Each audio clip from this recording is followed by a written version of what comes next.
Más Internacional. Así le damos la bienvenida a Red Más Internacional. Gracias por estar allí con nosotros, cerrando semana bien informado. Empezamos de una vez, entramos en materia. Más de 30 víctimas fatales y cerca de 80 heridos dejan múltiples ataques en zona diplomática en la capital de Burkina Faso. La embajada de Francia fue uno de los blancos de los terroristas.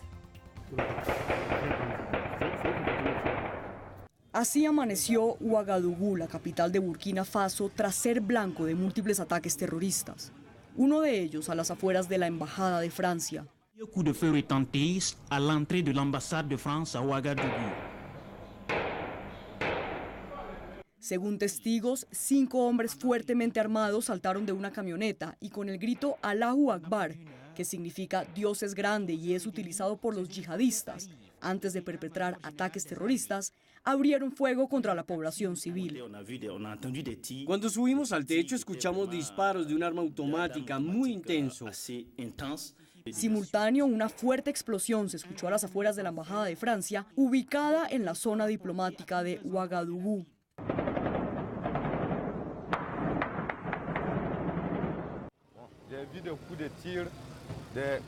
Hubo muchos disparos, daños por todas partes. 2 policías se dirigieron a la base del ejército. Había también un carro con cerca de 4 o 6 personas. Lo incendiaron, hubo una explosión. Vimos muchos disparos y mucho humo y después gente corriendo. Los 2 soldados que trabajaban para la seguridad de la embajada de Francia perdieron la vida.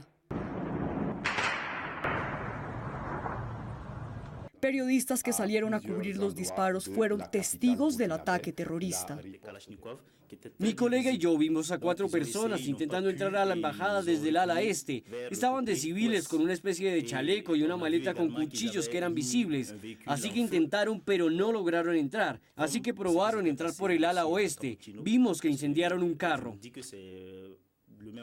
Según fuentes oficiales, tanto los disparos hacia la población civil como la explosión frente a la embajada francesa habrían sido un distractivo para atacar el cuartel general de las Fuerzas Armadas de Burkina Faso. La policía local ya tiene bajo custodia a 4 atacantes y aunque se cree el atentado fue efectuado por el grupo yihadista Al-Qaeda que opera en la zona, nadie se ha adjudicado la autoría de los ataques terroristas que dejaron más de 30 víctimas fatales y cerca de 85 personas heridas. 2 personas muertas dejó un tiroteo en el campus de la Universidad Central de Michigan. El tiroteo ocurrió el último día de clases antes de las vacaciones de primavera. Entre confusión, pánico y angustia transcurrió la mañana en la Universidad de Michigan en el norte de Estados Unidos. Más de 20.000 estudiantes frecuentan este campus universitario, donde un hombre en horas de la mañana abrió fuego en las instalaciones del centro educativo. La policía informó que el atacante era de raza negra. Disparó contra 2 personas que se encontraban en un dormitorio del campus universitario. De inmediato emitieron una alerta en la universidad, explicando que los disparos se registraron en el edificio Campbell Hall.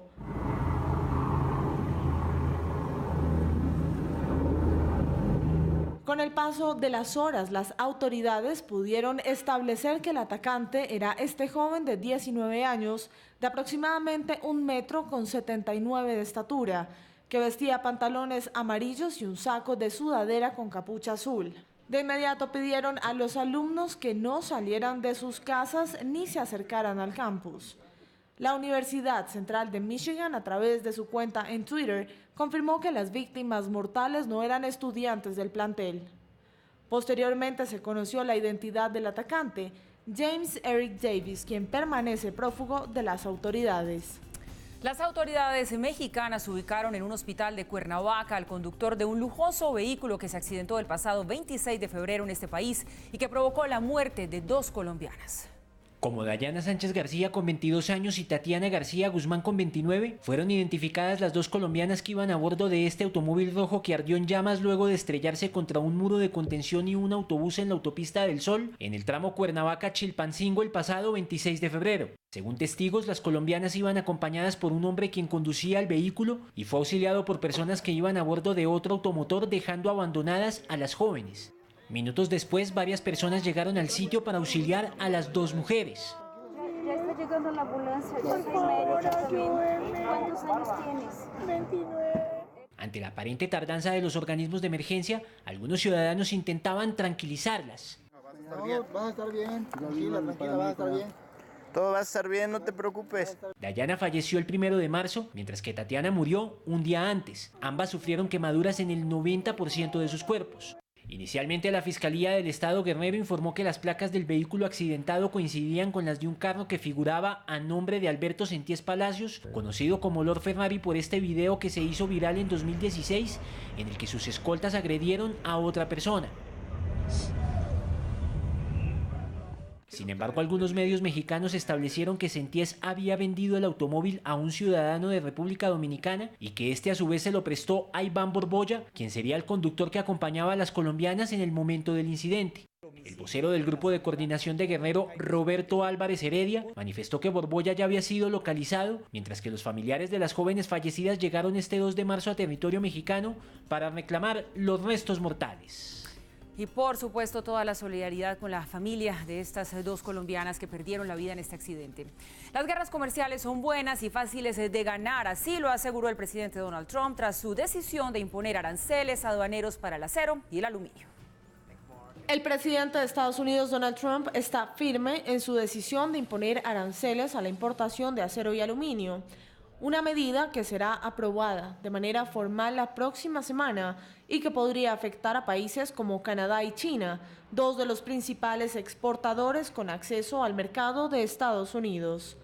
Por ejemplo, cuando estamos perdiendo $100.000 millones con un país y se hace el listo, dejamos de comercializar y ganamos en grande. Es fácil. El mandatario aseguró que el acero y sus derivados tendrán aranceles aduaneros del 25% y para el aluminio se aplicará un 10%. La nación americana importa 4 veces más el acero del que exporta, comprando a más de 100 países.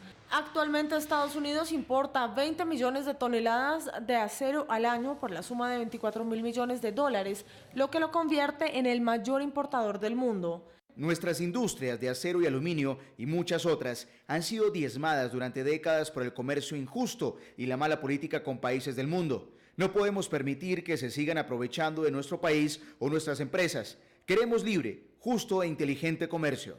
Así, Donald Trump avanza con la política proteccionista y su América Primero, que desde la campaña presidencial fue uno de sus temas principales. Tras conocerse el anuncio, las reacciones no se hicieron esperar. Canadá asegura que cualquier arancel sería absolutamente inaceptable. La Unión Europea afirma que no dudará en defender sus intereses, mientras China ya había dicho que consideraría medidas de respuesta en caso de imposición de aranceles. El máximo representante del independentismo de Cataluña, Carles Puigdemont, anunció su renuncia como candidato a la presidencia de esa región. Carles Puigdemont, quien huyó a Bruselas el pasado 25 de octubre, pues de permanecer en territorio español sería capturado por las autoridades locales por estar acusado de rebelión y sedición, renunció a ser reelegido como presidente de la Generalitat. Hoy he informado al presidente del Parlamento catalán que de manera provisional no presentaré mi candidatura para jurar como candidato de la Generalitat. Puigdemont presentó a su candidato por el partido Juntos por Cataluña. Anuncio que el partido Juntos por Cataluña propondrá al legislador Jordi Sánchez como candidato. Jordi Sánchez, el segundo en la lista del Partido Independentista de Cataluña, permanece en prisión preventiva desde el pasado 16 de octubre por un presunto delito de sedición. Jordi retrata quizás mejor que cualquier otro los valores del partido Juntos por Cataluña. Es un hombre de paz, un hombre que injustamente está en una prisión española. Esta decisión está basada en una sola razón. Bajo las condiciones actuales, esta es la manera de llegar a un acuerdo de un nuevo gobierno, de formar gobierno lo antes posible. Sánchez, desde la prisión, envió un fuerte y contundente mensaje al presidente de España, Mariano Rajoy. Y el gobierno del señor Rajoy ha cruzado demasiadas líneas rojas y creo que hoy el señor Rajoy es más un cadáver político que pasará a la historia de España. El Parlamento catalán reanudó sus actividades el 1 de marzo desde las elecciones regionales de diciembre, con el objetivo de desbloquear el estancamiento político de la región. Al menos 78 millones de personas están en alerta en 6 estados de los Estados Unidos por una tormenta que golpea la costa este del país. Las autoridades hicieron un llamado de evacuación en las zonas que podrían verse afectadas por el temporal y cuyos efectos se teme serían devastadores. Alerta meteorológica en Estados Unidos. Millones de personas se preparan para recibir la que podría ser la tormenta más potente en décadas. Este es el panorama en la costa este del país. Ya fue emitida la orden de evacuación y vigilancia por posibles inundaciones de la tormenta que podría superar el ciclón bomba de enero. No puedo enfatizar esto lo suficiente. No es una tormenta de nieve, pero es una verdadera tormenta y la gente debe tomarla en serio. Las inundaciones, especialmente a lo largo de las comunidades costeras, probablemente superarán la tormenta del 4 de enero y como recordatorio, si vive en un área donde se ha dicho que evacúe, le recordamos encarecidamente que lo haga a primera hora de la mañana. Haga arreglos para quedarse con amigos, familiares o vecinos y planee quedarse hasta el sábado por la tarde. La poderosa tormenta invernal, además de inundaciones en las zonas costeras, podría ocasionar destrucción a la infraestructura, vientos de más de 120 kilómetros por hora e incluso nieve en pleno mes de marzo, cuando estaría iniciando la primavera. Espero que no tenga el mismo efecto del anterior, pero ya sabes, estaré cruzando los dedos. El Servicio Meteorológico Nacional ya alertó sobre fuertes nevadas en Nueva York, lluvia en el sur de Nueva Inglaterra, especialmente en las zonas costeras de New Jersey y el este de Massachusetts.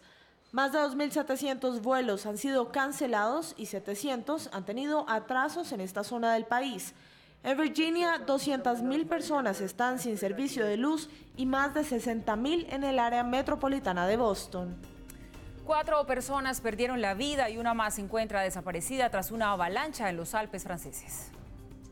La denominada bestia del este, el frío siberiano que está azotando Europa, no da tregua. El fenómeno natural ya ha dejado medio centenar de víctimas fatales en 4 días, siendo Polonia el país más afectado.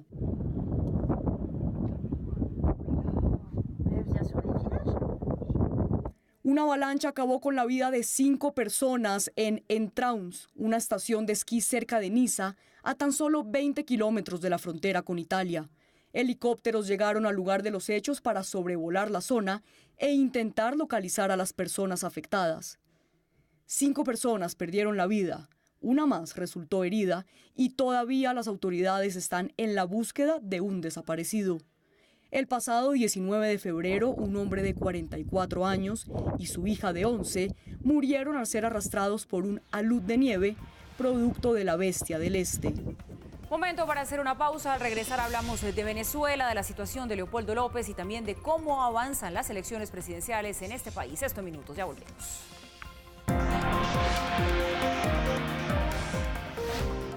Buenas noches y mucha atención que los especialistas en cardiología de la Clínica Chayo en el norte de Bogotá revelaron que Rodrigo Londoño, el candidato presidencial de la FARC, será sometido a una intervención quirúrgica dada a su naturaleza muy delicada en lo que tiene que ver con las arterias en el cuello. Los galenos aseguraron que está monitoreado minuto a minuto para ver cómo está su evolución médica. Mientras tanto, desde Twitter el propio Timochenko agradeció los mensajes de apoyo y dijo que está listo para la cirugía. La base de su partido, la dirección política, descartó cualquier cambio en la candidatura presidencial. La información completa a las 8 en nuestra emisión central.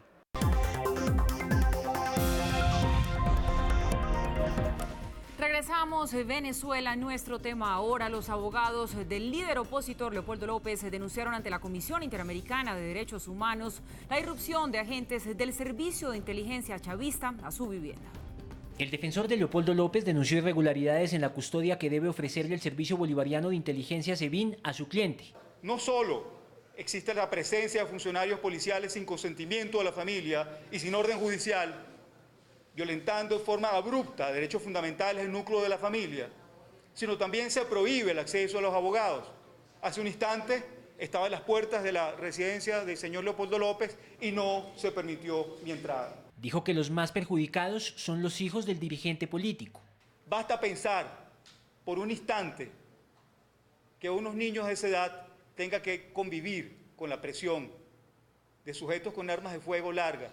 Aseguró que denunció la irrupción de la policía chavista a la casa de López ante instancias internacionales. Presentamos las denuncias correspondientes de igual forma ante la Comisión Interamericana de Derechos Humanos en el periodo de sesiones que se mantiene incluso el día de hoy en la ciudad de Bogotá. Se les enviaron las cartas correspondientes, se le notificó Leopoldo López, su núcleo familiar, Lilian Tintori y los hijos tienen medidas cautelares de la Comisión Interamericana de Derechos Humanos. El 1 de marzo, Lilian Tintori denunció que funcionarios armados del SEBIN ingresaron a su hogar para realizar la custodia de Leopoldo López desde el interior del domicilio sin ninguna orden judicial.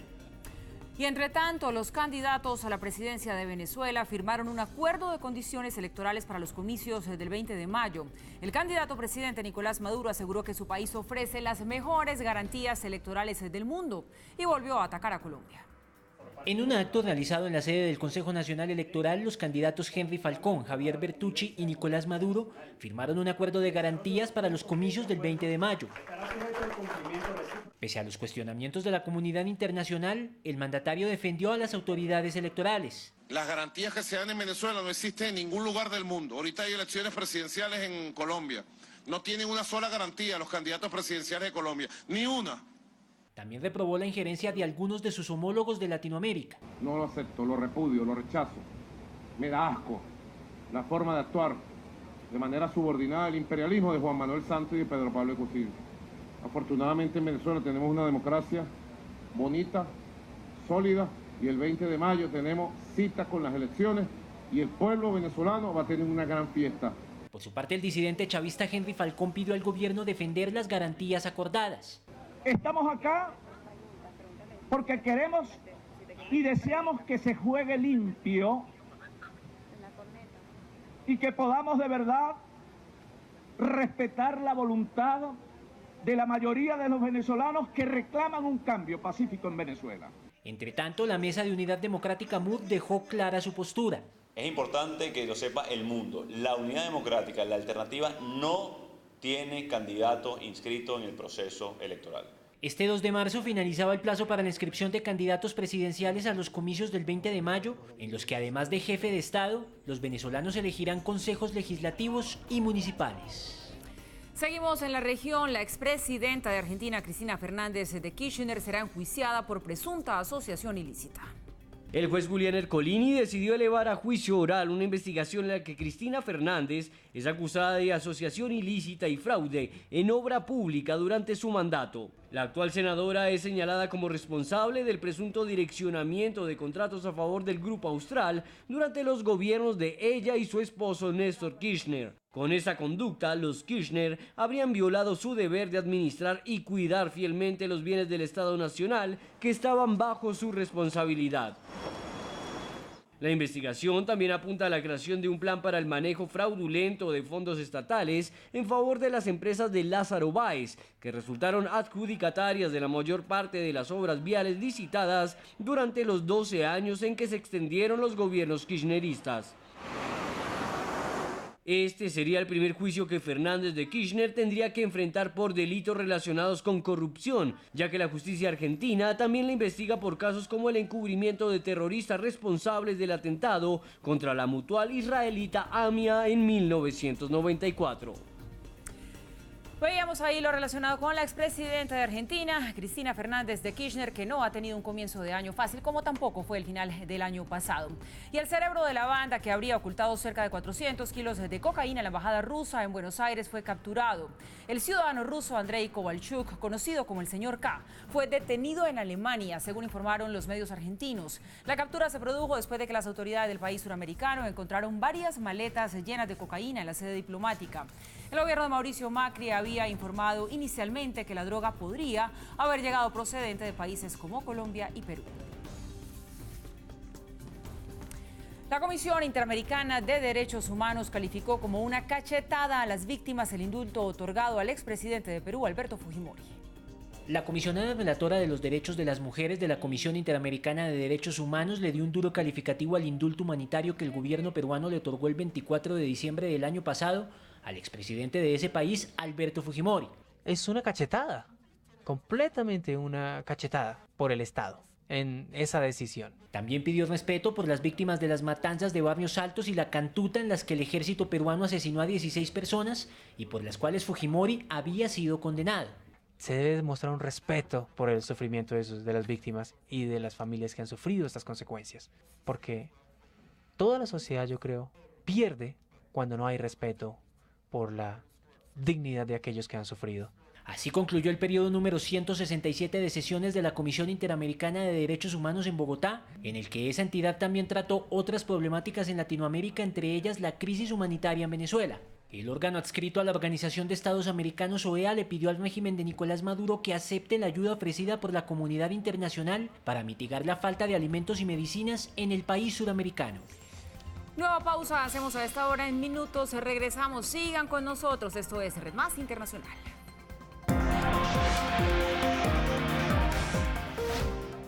Buenas noches. Propuestas de algunos candidatos al Congreso no dejan de generar polémica, como es el caso del candidato al Senado por el Partido Liberal, Giovanni Orozco, quien propone un proyecto de ley que legalice la bigamia.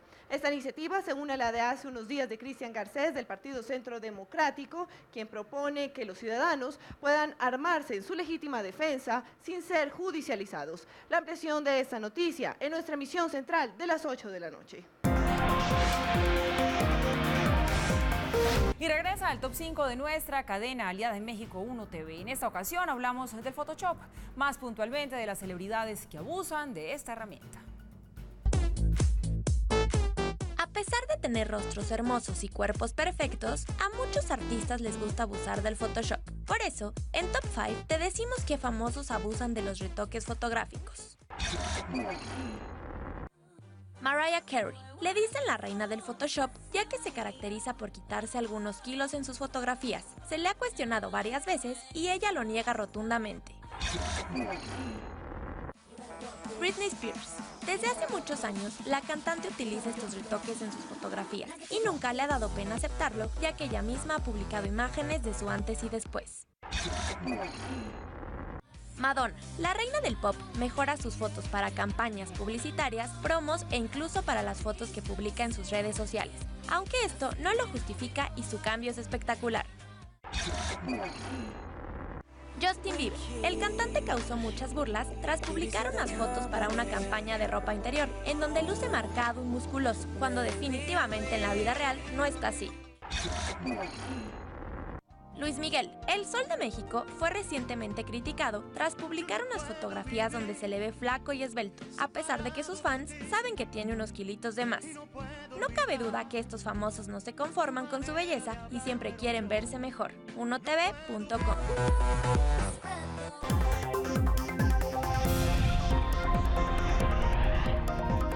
Damos de nuevo un vistazo a los hechos internacionales del día más destacados. Más de 30 víctimas fatales y cerca de 80 heridos dejan múltiples ataques en zona diplomática en la capital de Burkina Faso. La embajada de Francia fue uno de los blancos de los terroristas. Así amaneció Ouagadougou, la capital de Burkina Faso, tras ser blanco de múltiples ataques terroristas.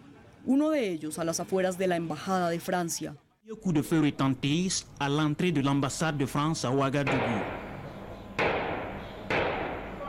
Según testigos, 5 hombres fuertemente armados saltaron de una camioneta y con el grito Allahu Akbar, que significa Dios es grande y es utilizado por los yihadistas, antes de perpetrar ataques terroristas, abrieron fuego contra la población civil.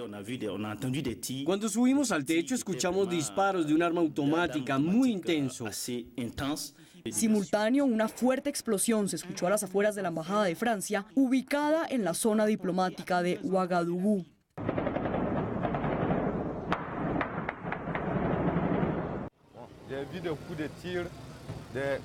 Hubo muchos disparos, daños por todas partes. 2 policías se dirigieron a la base del ejército. Había también un carro con cerca de 4 o 6 personas. Lo incendiaron, hubo una explosión. Vimos muchos disparos y mucho humo y después gente corriendo. Los 2 soldados que trabajaban para la seguridad de la embajada de Francia perdieron la vida. Periodistas que salieron a cubrir los disparos fueron testigos del ataque terrorista. Mi colega y yo vimos a 4 personas intentando entrar a la embajada desde el ala este. Estaban de civiles con una especie de chaleco y una maleta con cuchillos que eran visibles. Así que intentaron, pero no lograron entrar. Así que probaron entrar por el ala oeste. Vimos que incendiaron un carro.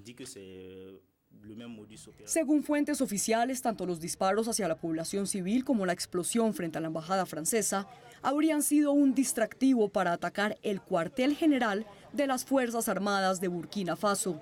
La policía local ya tiene bajo custodia a 4 atacantes y aunque se cree el atentado fue efectuado por el grupo yihadista Al-Qaeda que opera en la zona, nadie se ha adjudicado la autoría de los ataques terroristas que dejaron más de 30 víctimas fatales y cerca de 85 personas heridas.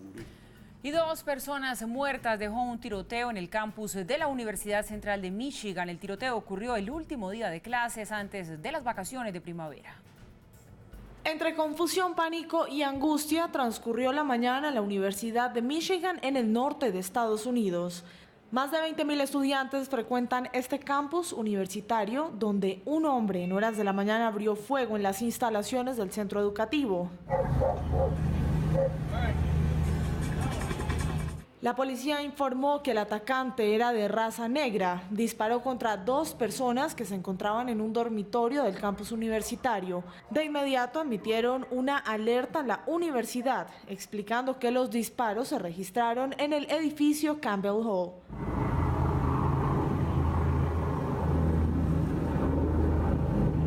Con el paso de las horas, las autoridades pudieron establecer que el atacante era este joven de 19 años, de aproximadamente 1,79 m de estatura, que vestía pantalones amarillos y un saco de sudadera con capucha azul.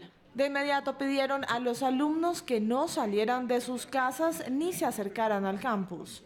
La Universidad Central de Michigan, a través de su cuenta en Twitter, confirmó que las víctimas mortales no eran estudiantes del plantel. Posteriormente se conoció la identidad del atacante, James Eric Davis, quien permanece prófugo de las autoridades.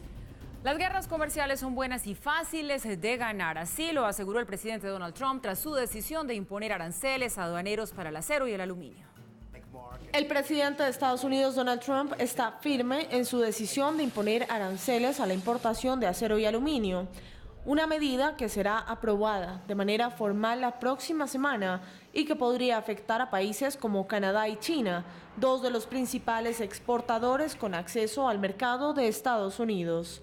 Por ejemplo, cuando estamos perdiendo $100.000 millones con un país y se hace el listo, dejamos de comercializar y ganamos en grande. Es fácil.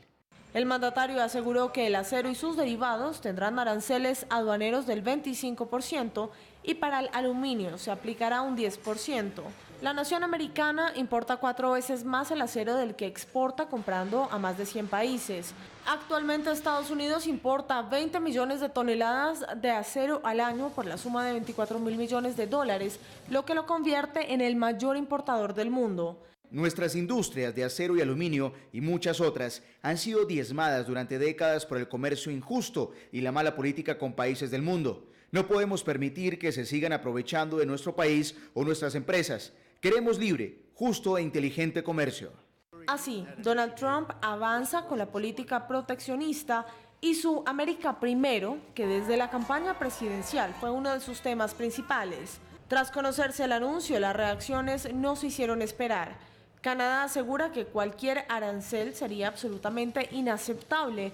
La Unión Europea afirma que no dudará en defender sus intereses, mientras China ya había dicho que consideraría medidas de respuesta en caso de imposición de aranceles.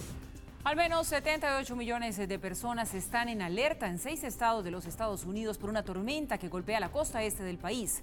Las autoridades hicieron un llamado de evacuación en las zonas que podrían verse afectadas por el temporal y cuyos efectos se teme serían devastadores. Alerta meteorológica en Estados Unidos. Millones de personas se preparan para recibir la que podría ser la tormenta más potente en décadas. Este es el panorama en la costa este del país. Ya fue emitida la orden de evacuación y vigilancia por posibles inundaciones de la tormenta que podría superar el ciclón bomba de enero. No puedo enfatizar esto lo suficiente. No es una tormenta de nieve, pero es una verdadera tormenta y la gente debe tomarla en serio. Las inundaciones, especialmente a lo largo de las comunidades costeras, probablemente superarán la tormenta del 4 de enero y como recordatorio, si vive en un área donde se ha dicho que evacúe, le recordamos encarecidamente que lo haga a primera hora de la mañana. Haga arreglos para quedarse con amigos, familiares o vecinos y planee quedarse hasta el sábado por la tarde. La poderosa tormenta invernal, además de inundaciones en las zonas costeras, podría ocasionar destrucción a la infraestructura, vientos de más de 120 kilómetros por hora e incluso nieve en pleno mes de marzo, cuando estaría iniciando la primavera. Espero que no tenga el mismo efecto del anterior, pero ya sabes, estaré cruzando los dedos. El Servicio Meteorológico Nacional ya alertó sobre fuertes nevadas en Nueva York, lluvia en el sur de Nueva Inglaterra, especialmente en las zonas costeras de New Jersey y el este de Massachusetts. Más de 2.700 vuelos han sido cancelados y 700 han tenido atrasos en esta zona del país. En Virginia, 200.000 personas están sin servicio de luz y más de 60.000 en el área metropolitana de Boston. 4 personas perdieron la vida y una más se encuentra desaparecida tras una avalancha en los Alpes franceses. La denominada bestia del este, el frío siberiano que está azotando Europa, no da tregua. El fenómeno natural ya ha dejado medio centenar de víctimas fatales en 4 días, siendo Polonia el país más afectado.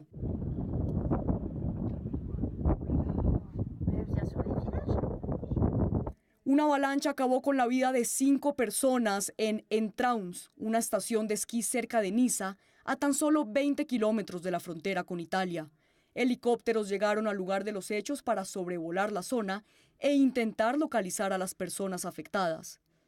5 personas perdieron la vida, una más resultó herida y todavía las autoridades están en la búsqueda de un desaparecido. El pasado 19 de febrero, un hombre de 44 años y su hija de 11 murieron al ser arrastrados por un alud de nieve, producto de la bestia del este. Y en lo que tiene que ver con Venezuela, los candidatos a la presidencia firmaron un acuerdo de condiciones electorales para los comicios del 20 de mayo. El candidato presidente Nicolás Maduro aseguró que su país ofrece las mejores garantías electorales del mundo y volvió a atacar a Colombia. En un acto realizado en la sede del Consejo Nacional Electoral, los candidatos Henry Falcón, Javier Bertucci y Nicolás Maduro firmaron un acuerdo de garantías para los comicios del 20 de mayo. Pese a los cuestionamientos de la comunidad internacional, el mandatario defendió a las autoridades electorales. Las garantías que se dan en Venezuela no existen en ningún lugar del mundo. Ahorita hay elecciones presidenciales en Colombia. No tienen una sola garantía los candidatos presidenciales de Colombia, ni una. También reprobó la injerencia de algunos de sus homólogos de Latinoamérica. No lo acepto, lo repudio, lo rechazo. Me da asco la forma de actuar de manera subordinada al imperialismo de Juan Manuel Santos y de Pedro Pablo Kuczynski. Afortunadamente en Venezuela tenemos una democracia bonita, sólida, y el 20 de mayo tenemos cita con las elecciones y el pueblo venezolano va a tener una gran fiesta. Por su parte, el disidente chavista Henry Falcón pidió al gobierno defender las garantías acordadas. Estamos acá porque queremos y deseamos que se juegue limpio y que podamos de verdad respetar la voluntad de la mayoría de los venezolanos que reclaman un cambio pacífico en Venezuela. Entre tanto, la Mesa de Unidad Democrática MUD dejó clara su postura.